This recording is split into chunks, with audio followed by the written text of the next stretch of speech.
these fibers into the osteotomy. The first step of the surgical procedure is to penetrate the cortical plate. The cortical plate is penetrated using a number 6 round burr. This burr is 2.3 millimeters in diameter. The burr is to be turned at between 1800 and 2000 RPM and a quality dental motor. A motor of the quality of the Elcomed is highly recommended.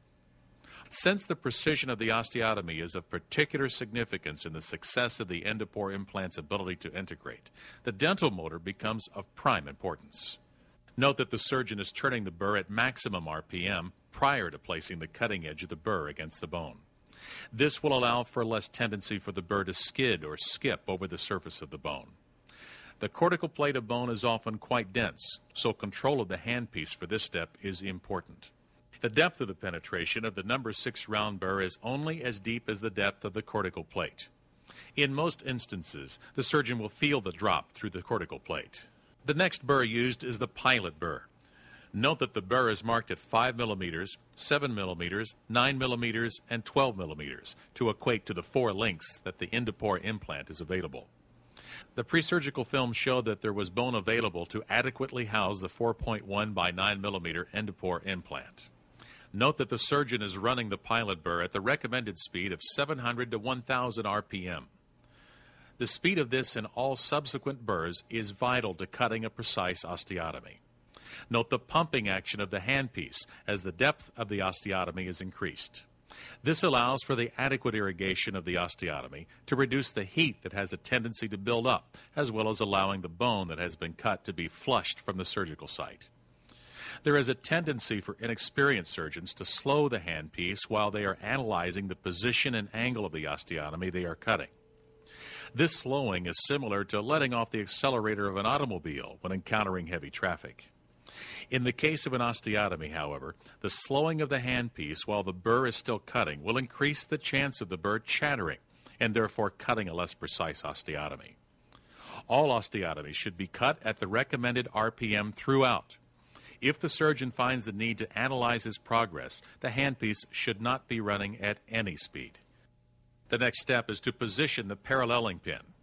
Perhaps a better name for the paralleling pin is an occlusal guide pin, for it is the instrument, and this is the ideal time in the procedure to assure that the placement angle of the implant is consistent with ideal occlusal loading. In the case of a lower posterior tooth, the top of the paralleling pin should hit the lingual cusp of the opposing tooth when the patient is allowed to bite against the guide pin. Any changes in angulation should be made at this point using the pilot burr rather than waiting to make the corrections later in the procedure. This is also the best time to radiograph the guide pin while it is in place to assure that the implant will be in the proper position and well away from any anatomical structures. Note the position of the guide pin. There are markings on the guide pin that correspond to the available lengths of the Endopore implants. In this case, the pin should seat to the 9 millimeter line. The video shows the patient biting carefully against the guide pin to assure that the lingual cusp of the opposing tooth hits the top of the guide pin. The radiograph shows the guide pin in place. There is adequate distance between the guide pin and the adjacent teeth, and there is adequate distance between the superior aspect of the mandibular canal and what will be the apical aspect of the implant once it is in place. Note the curve of the tooth root on the mesial of the surgical site. This shows the importance of an X-ray at this stage of the procedure so that corrective action can be taken if necessary to avoid being too close to an adjacent tooth. The next step is the completion of the osteotomy using the corresponding osteotomy burr. Each implant has its own corresponding burr. All of these burrs have a recommended cutting speed of 1000 RPM for maximum accuracy and minimum chatter. The burr has a line that marks the depth of the osteotomy, and each burr is color-coded corresponding to a specific size of implant. Note on the video that the surgeon is maintaining a constant speed of 1000 RPM when finalizing the osteotomy. The same pumping action is used to adequately cool and debride the osteotomy.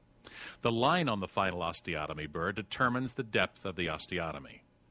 While there can be some corrections in angulation made with this burr, it is highly recommended that as many corrections as possible be made with the pilot burr before going to the final osteotomy burr.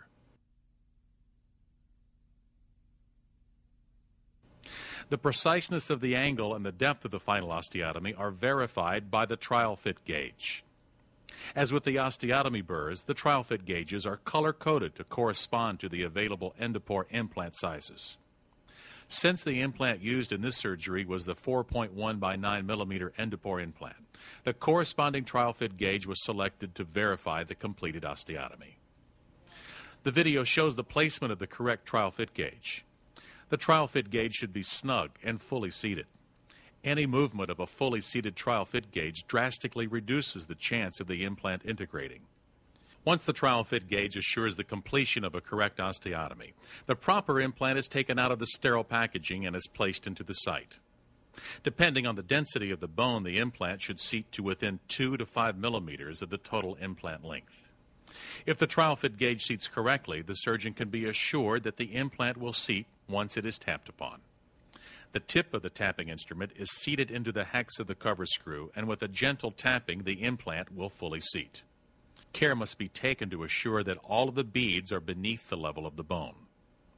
Since the endopore implant is tapped to place with the tapping instrument engaging the hex of the cover screw, once the implant is fully seated, the tightness of the cover screw needs to be checked. Using a 5/0 hex driver, the surgeon is verifying the tightness of the cover screw. The tissue is reapproximated and sutured with a tension-free closure. As was mentioned at the beginning of the video, the flap design is important to having a tension-free closure.